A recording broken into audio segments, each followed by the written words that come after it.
नमस्कार, मी विनायक. या आहेत गावाकडच्या बातम्या. सुरुवात करूया टॉप स्टोरीज पासून. अक्कलकोटच्या मातोश्री शुगरनं घालून दिला नवीन आदर्श. लखपती किसान योजनेतून झाला 850 शेतकऱ्यांचा फायदा. ऊसाच्या शेतीतून एकरामागे मिळतायत लाख रुपये. परिस्थिती किती भीषण आहे याची पूर्ण त्यांना कल्पना आलेली आहे, तसं त्यांनी त्या ठिकाणी सांगितलेलं आहे. दुष्काळ निवारणासाठी राज्य सरकारनं केंद्रीय पाहणी पथकाकडे दिला अतिरिक्त प्रस्ताव. 19,000 गावांव्यतिरिक्त आणखी 5,700 गावं दुष्काळग्रस्त जाहीर करण्याची केली मागणी. केंद्रीय पाहणी पथकानं रात्रीच्या अंधारात दुष्काळी परिस्थितीची पाहणी केल्यानं यवतमाळमध्ये शेतकरी संतापले. उस्मानाबाद आणि अकोल्यामध्ये सुद्धा घडला होता असाच प्रकार. एड्सग्रस्त मुलांना शाळेत प्रवेश द्यायला संस्थांना येतायत अडचणी. गावकऱ्यांनीच केलाय विरोध. मुलांच्या हक्कांसाठी संस्था चालकांनीच सुरू केलंय आमरण उपोषण. रायगडमधल्या कुटुंबावरचा बहिष्कार मागे. जिल्हाधिकाऱ्यांच्या उपस्थितीमध्ये झाली बैठक.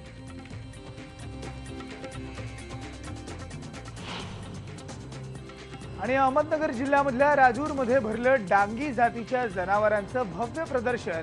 आदिवासींबरोबर भर पावसात कष्ट करण्यासाठी प्रसिद्ध आहेत डांगी जनावर.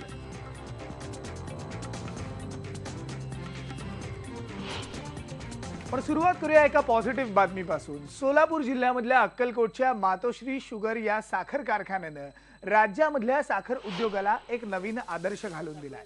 राज्यामध्ये इतर ठिकाणी शेतकरी साखर कारखान्यांवर नाराज असताना मातोश्री शुगरनं शेतकऱ्यांचे हात बळकट करण्याचा प्रयत्न केलाय. या साखर कारखान्यानं दुष्काळी पट्ट्यामध्ये ऊस उत्पादक शेतकऱ्यांसाठी लखपती किसान योजना आणली. या अंतर्गत कृषी तंत्रज्ञानाचा वापर करून ऊसाच्या उत्पादनात मोठी वाढ होते आणि त्यामुळे शेतकऱ्यांना एका एकरामागे 1 लाख रुपयांचं उत्पन्न मिळण्याची अपेक्षा आहे. तसं पाहिलं तर अक्कलकोट हा महाराष्ट्र कर्नाटक सीमेवरचा सगळ्यात शेवटचा तालुका आहे. दुष्काळानं ग्रासलेला आहे, पण याच परिसरामधल्या शेतकऱ्यांच्या कष्टाळूपणाचं चीज करण्यासाठी मातोश्री परिवारानं कमी पाण्यावरच भांडवली तंत्रज्ञान एक जे आहे ते विकसित केलेलं आहे आणि त्याचंच नाव आहे ऊस लखपती किसान योजना. या योजनेच्या माध्यमातून शेतकऱ्यांच्या जमीन पाणी परीक्षणाबरोबरच लागवड इतकंच नाही तर ठिबक सिंचन असेल आणि खत व्यवस्थापन हे शेतकऱ्यांच्या बांधावर पोहोचवलं गेलंय आणि म्हणूनच या पंचक्रोशीचा कायापालट झालाय. ऊस उत्पादकांसाठीची ही योजना जी आहे ती एक नवीन आदर्श योजना ठरली आहे. एक समान फुटवा, कांडीची लांबी उंची आणि रुंदी ही इथल्या ऊसाची खास वैशिष्ट्य ठरतायत आणि म्हणूनच शेतकऱ्यांच्या टनेजमध्ये विक्रमी वाढ झाली आहे. पर्यायानं दुष्काळी भागात शाश्वत ऊसाचं क्षेत्र निर्माण करणं नव्यानंच साखर उद्योगात उतरलेल्या मातोश्री परिवाराला आता शक्य झालंय. आमच्या कारखान्याच्या माध्यमातून आम्ही ऊसाचं उत्पन्न वाढवण्यासाठी एक मातोश्री कृषी विकास केंद्र एक वेगळं स्थापन केलं आणि त्या माध्यमातून आम्ही या शेतकऱ्यांच्या बांधापर्यंत जे काही शास्त्रीय तंत्रज्ञान जे आहे किंवा टेक्निकल तंत्रज्ञान जे आहे ते आम्ही शेतकऱ्यापर्यंत पोहोचवायचं काम केलेलं आहे. शेतकऱ्याने आणि कारखानदारीने जर या समन्वय विचार करून जर ह्या योजनेकडे म्हणा किंवा ह्या ऊस पिकाकडे जर बघितलं तर निश्चितच शेतकरी हा लखपती झाल्याशिवाय राहणार नाही.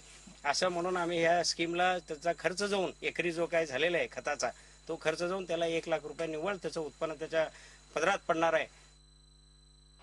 काय योजना आहे ती आपण पाहिली, पण मातोश्री शुगरनं विकसित केलेल्या या तंत्रज्ञानाचा फायदा हा अनेक शेतकऱ्यांनी घेतलाय.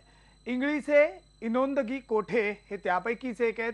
कोठे यांच्याप्रमाणेच आतापर्यंत या योजनेच्या माध्यमातून अक्कलकोट असेल, दक्षिण सोलापूर असेल या तालुक्यांमधल्या तब्बल 850 शेतकऱ्यांनी 2700 एकरावर ऊस लागवड केली आहे. उत्पन्न आणि उत्पादन खर्चाचा मेळ घालणाऱ्या शेतकऱ्यांचं उत्पन्न आता चौपटीनं वाढलंय. मी पूर्वी करत होतो जे काही पारंपरिक पद्धतीने जी शेती करत होतोय त्याच्यापेक्षा हे जे पद्धतीने वापरले आहे याच्यामुळे दुप्पट तिप्पटनं मला फरक पड दिसू लागलेला आहे. जुन्या पद्धतीने आपण शेती करत असताना ॲव्हरेज मिळत होतं 50 ते 60 टनापर्यंत एकरी, परंतु आताचं जे काही आहे लखपती योजनेमध्ये जे प्रयोग त्यांनी चालू केलेत आमच्याकडं, तर त्याचा अंदाज वाढतो आपल्याला कमी पाण्यामध्ये तर साधारणपणे 80 टन ते 100 टनापर्यंत जावं असा अंदाज आहे माझा. आपण बघतोय शेतकरी सध्या खुश झालेला आहे, बळीराजा सुखावलेला आहे. मातोश्री शुगरचा अशा प्रकारचा हा राज्यामधला एकमेव प्रयोग आहे. अविरत कष्ट करून हा नवीन आदर्श घालून दिल्याचं मातोश्री शुगरचे अधिकारी सांगतायत. प्रत्येक लाभार्थी शेतकऱ्याच्या शेतावर आम्ही त्याच्या शेतीचं सुरुवातीला माती आणि पाण्याचं परीक्षण स्वतः शासकीय प्रयोगशाळेतून केलेलं आहे आणि त्या प्रयोगशाळेच्या आलेल्या निष्कर्षानुसार प्रत्येक शेतकऱ्यागणिक आम्ही खतांचे डोसेस हे ॲडजस्ट केलेले आहेत. ऊस लागवड करत असताना ड्रीप लेईंग मशीनच्या साह्यानं आम्ही ट्रॅक्टर चलित ड्रीप लेईंग मशीनच्या साह्यानं या शेतामध्ये प्रत्येकी 8 फुटावर लॅटरल लाईन टाकतो. या लॅटरल लाईन जमिनीच्या खाली साधारण 7 ते 8 इंचावर टाकल्या जातात आणि या ड्रीप लाईनच्या दोनही बाजूला 9 इंच अंतर सोडून झिगझॅग पद्धतीनं प्रत्येक 2 रोपात 2.5 फुटाचं अंतर सोडून आम्ही रोप लागवड करतो.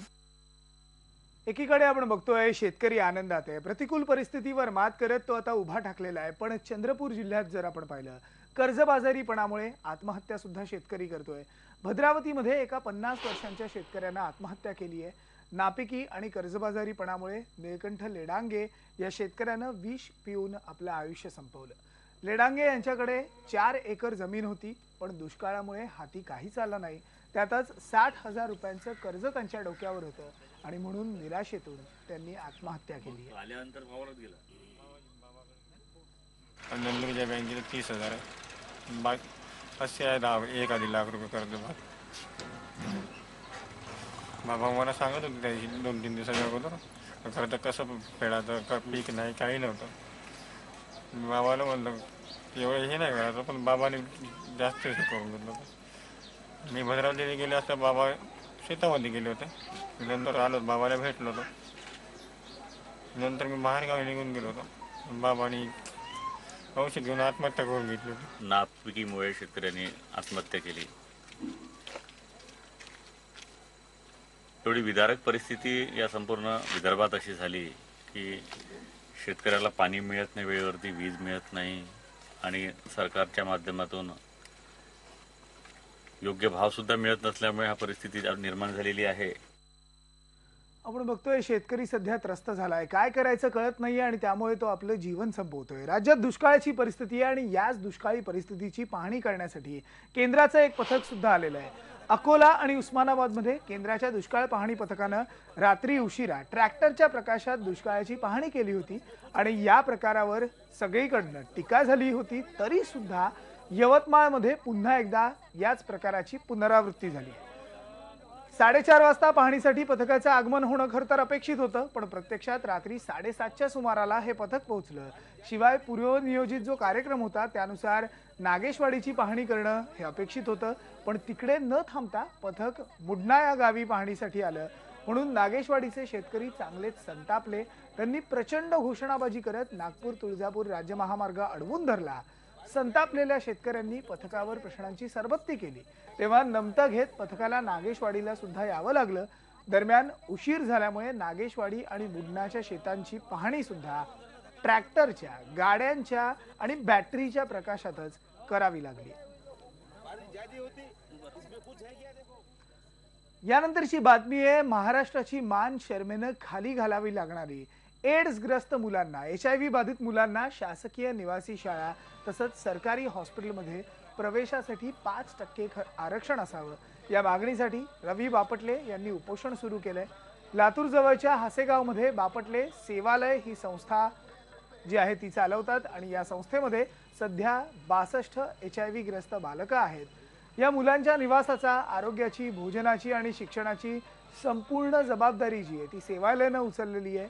या HIV बाधित मुलं आपल्या मुलांच्या सोबत जर शिकली तर आपल्या मुलांना सुद्धा HIV होईल अशी खुळचट समजूत जी आहे ती इथल्या गावकऱ्यांमध्ये, आणि म्हणूनच गावकरी या संस्थेमधल्या मुलांना शाळेत बसू द्यायला तयार नाहीयेत. इतकंच नाही तर क्रौर्याची परिसीमा गाठत त्यांनी ही सेवालय संस्था जी आहे ती जाळण्याचा सुद्धा प्रयत्न केला. त्यामुळेच HIV बाधित मुलांच्या हक्कांसाठी संस्था चालकांनाच आमरण उपोषणाचं अहिंसक अस्त्र जे आहे ते उगारावं लागलं. हे प्रकरण आता सचिव पातळीवरती प्रलंबित असून या मुलांना आज माझ्याकडली मुलं शिक्षणापासून वंचित झालेली आहेत. यासाठी आम्ही 1 डिसेंबरपासून या ठिकाणी सत्याग्रह करतोय. 14 डिसेंबरपर्यंत सत्याग्रह केल्यानंतरही शासनाने दखल घेतली नसल्यामुळं 15 डिसेंबर कालपासून आम्ही या ठिकाणी आमरण उपोषणास सुरुवात केलेली आहे. यानंतर एक ब्रेक घेऊन पुन्हा भेटूयात आणि ब्रेक नंतर पाहूयात रायगड मधल्या कुटुंबावरचा बहिष्कार अखेर मागे.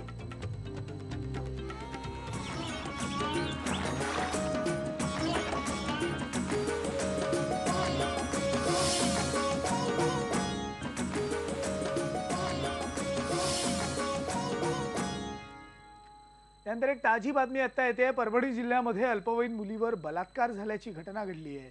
सोनपेठ तालुक्यामधल्या नैकोटा शिवारामधली ही घटना आहे. यात्रेवरून परत येणाऱ्या मुलीवर हा बलात्कार झाला. आरोपी पंकज साठेला पोलिसांनी आता अटक केली.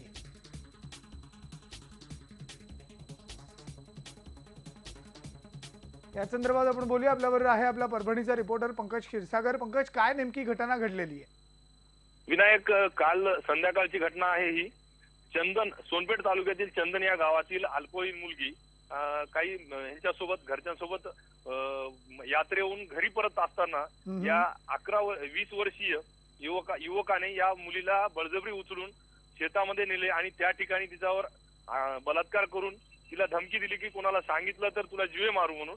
आणि त्या भीतीपायी त्या मुलीनं आज सकाळी घरच्यांना सांगितल्यानंतर गुन्हा दाखल झाला आणि पोलिसांनी या आरोपीला डाकू पिंपरी या ठिकाणाहून अटक केली आहे. विनायक, अगदी धन्यवाद पंकज या संपूर्ण एकूण माहिती संदर्भात. यानंतरची बातमी आहे ती म्हणजे रायगड जिल्ह्यामधल्या रोहा तालुक्यातल्या मोहिनी तळेकर यांनी केलेल्या आत्महत्येनंतर जिल्हा प्रशासनाला खडबडून जाग आलेली आहे. या संदर्भात जिल्ह्यातील वरिष्ठ सरकारी अधिकाऱ्यांची कार्यशाळा घेण्यात आली होती, ज्यात वाळीत टाकलेल्या मयेकर कुटुंबियांना पुन्हा गावाच्या कारभारात समाविष्ट करून घेण्याचा निर्णय घेतला गेला. अशा प्रकारच्या 42 कुटुंबांना गावात वाळीत टाकण्यात आलंय. आता ही सर्व कुटुंब पुन्हा एकदा एकत्र येतील गावामध्ये अशी अपेक्षा व्यक्त होते. वाळवटी गावातल्या पाणी आणि स्वच्छता समितीनं घेतलेल्या ठरावावर सही केली नाही म्हणून बळीराम मयेकर आणि कुटुंबियांना सुद्धा गेल्या 10 वर्षांपासून वाळीत टाकलं गेलं होतं. पुढे कोणी ग्रामस्थांच्या इच्छेवर किंवा पंचांच्या विरोधात जो कोणी काही जाईल किंवा जे काही ठराव असतील त्याचे उल्लंघन करेल त्याच्याविषयी त्याला वाळीत टाकण्यात, त्याला दंड आकारण्यात येईल. तर ह्या गोष्टीला माझं जे काही जेमतेम जे काही शिक्षण आहे त्याच्यानुसार मी म्हटलं की हे योग्य नाही आहे. हा प्रकार योग्य नाही, निंदनीय प्रकार. ह्या गोष्टीशी मी कधीही सहमत होणार नाही. मला कोणीही सही करायला सांगितलं मी काही करणार नाही. ज्याचा काही त्रास होईल ते मी सहन करण्यास तयार आहे. तुम्हाला जे योग्य वाटतं ते करा. तुम्हाला जेव्हा बदलायचं असेल तेव्हा बदला, पण मी बदललेला आहे आणि मला गाव बदललेला हवाय. हा मुद्दा मी ठामपणे मांडला नाही. गेले 10 वर्ष मी हे जीवन जगत होतो. त्यानंतर यवतमाळ मधली बातमी आहे. यवतमाळ जिल्ह्यातल्या आर्णीमध्ये दारूच्या दुकानांमुळे महिलांना मोठ्या त्रासाला सामोरं जावं लागतंय. आर्णीमध्ये जर आपण पाहिलं तर देशी दारूची 14 दुकानं आहेत. या दारूच्या दुकानांमुळे संध्याकाळनंतर महिलांना घराबाहेर पडणं सुद्धा कठीण झालंय. या संदर्भात प्रशासनाला अनेक वेळा तक्रारी करून सुद्धा प्रशासनानं लक्ष दिलं नाही.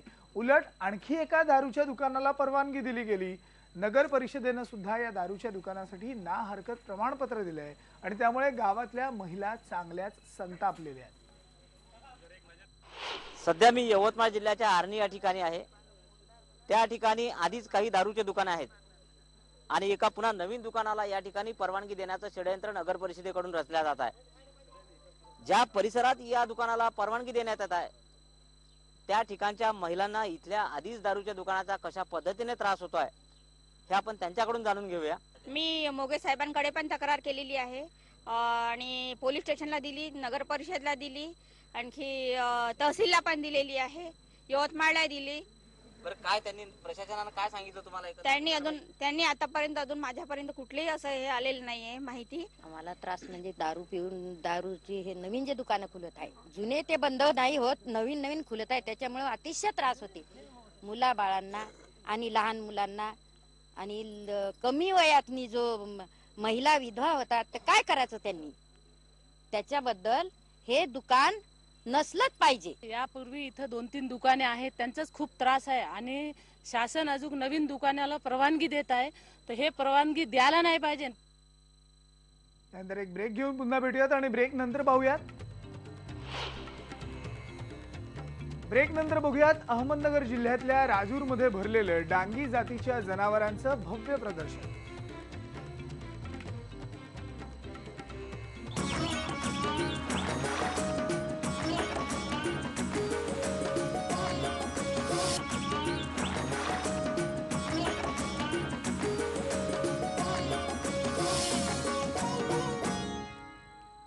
अहमदनगर जिल्ह्यामधल्या राजूर या गावात डांगी जनावरांचं प्रदर्शन आयोजित केलं गेलं होतं. डोंगर दऱ्यांमध्ये आदिवासी समाजाबरोबर भर पावसात कष्टाची कामं करण्यासाठी डांगी जनावरं प्रसिद्ध आहेत. डांगी जनावरांची त्वचा ही तेलकट असल्यामुळे आणि शरीर काटक असल्यामुळे ते पावसात सुद्धा भातशेतात काम करू शकतात. या प्रदर्शनात जवळपास 30,000 जनावरांची खरेदी विक्री होते. तसंच 5 ते 6 कोटी रुपयांची उलाढाल सुद्धा या प्रदर्शनातच होते. या भागात भरपूर पाऊस पडतो आणि या भागात चालणारे एकमेव चित्राबेगा जे चिखलामध्ये खड्यामध्ये याला त्रास होत नाही आणि ते त्या वातावरणानुसार एकदम मॅच करून घेतं. ही मेहनत आता त्यांना लोखंडी नांगराला झुपावं लागत, गाळात झुपावं लागत, गाळ करावा लागतो, सगळंच बैलगाडीला झुपावं लागत. किती जण माणसापेक्षा ज्यादा मेहनत करतात ते. पहिल्यापासून या जनावरांचं प्रसार मोठ्या प्रमाणात वाढ व्हावी हा उद्देश डोळ्यासमोर ठेवून आजपर्यंत 50-60 वर्षापासून हे प्रदर्शन भरत आहे. मूळ उद्देश हाच आहे की ह्या डांगी जनावरांचं संगोपन चांगलं होऊन शेतकऱ्यांना मार्गदर्शन होऊन त्यांचा उत्साह वाढावा. यानंतर गावाकडच्या बातम्यात आज इथेच थांबूयात. पहा फक्त IBN लोक.